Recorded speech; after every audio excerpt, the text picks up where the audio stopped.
Mini কিচেনে আপনাদেরকে জানাচ্ছি স্বাগতম। আশা করছি আপনারা সকলেই ভালো আছেন। আজ আমি আপনাদের সামনে একটি মজাদার আমের রেসিপি নিয়ে হাজির হয়েছি। গাছে ছোট ছোট কয়েকটা আম ধরেছে, তো ভাবলাম এগুলো দিয়ে আমের আচার বানালে মন্দ হয় না। তাই আজ আমি শাইলা স্মৃতি আমের রেসিপি নিয়ে আপনাদের সামনে হাজির হয়ে গেলাম। প্রথমেই আমি আমগুলোকে ভালোভাবে পানি দিয়ে ধুয়ে নিচ্ছি। এখন আমি আমগুলোকে খোসা ছাড়িয়ে নেব। চলেন আপনাদেরকে একটা ম্যাজিক দেখাই। টানটানা! তো কেমন লেগেছে আমার এই ম্যাজিকটি?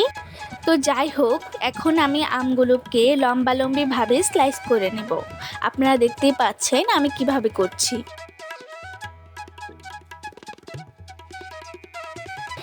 এখানে সবগুলো আম স্লাইস করা হয়ে গেছে। এখন আমগুলোকে আমি একটি পাতিলে ঢেলে কিছুটা পানি দিয়ে ভালো করে সিদ্ধ করে নেব।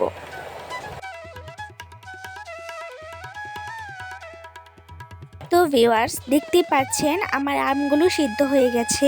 এখন সিদ্ধ আমগুলোকে আমি একটা ছোট বাটিতে তুলে নিচ্ছি। এখন আমি চুলায় একটা ফ্রাই প্যান বসিয়ে সেটাতে কিছুটা তেল দিয়ে দিচ্ছি। তারপর দিয়ে দিচ্ছি কয়েকটা রসুনের কোয়া। রসুনের কোয়াগুলোকে আমি কতক্ষণ নেড়েচেড়ে ভেজে নিব। কালারটা যখন গোল্ডেন ব্রাউন হয়ে আসবে তখন আমি এতে দিয়ে দিব সিদ্ধ করে রাখা আমগুলো। তারপর আমি এগুলোকে ভালো করে নেড়েচেড়ে মিশিয়ে নেব। এই পর্যায়ে এতে দিয়ে দিচ্ছি হাফ কাপ চিনি। আপনারা আপনাদের স্বাদ মতো চিনিটা ব্যবহার করবেন। এখন কতক্ষণ নেড়েচেড়ে আমের সাথে চিনিটা মিশিয়ে নিব।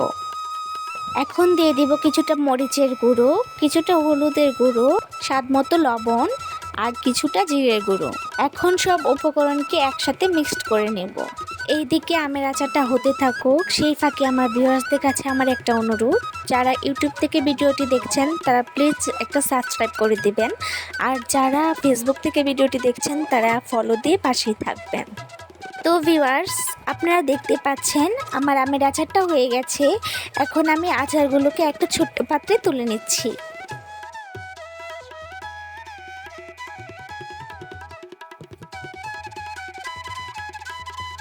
তো বন্ধুরা, আজকের এই আমের আচার রেসিপিটি কেমন হয়েছে আমাকে কমেন্ট করে জানাতে ভুলবেন না। সবাই ভালো থাকবেন। আল্লাহ হাফেজ।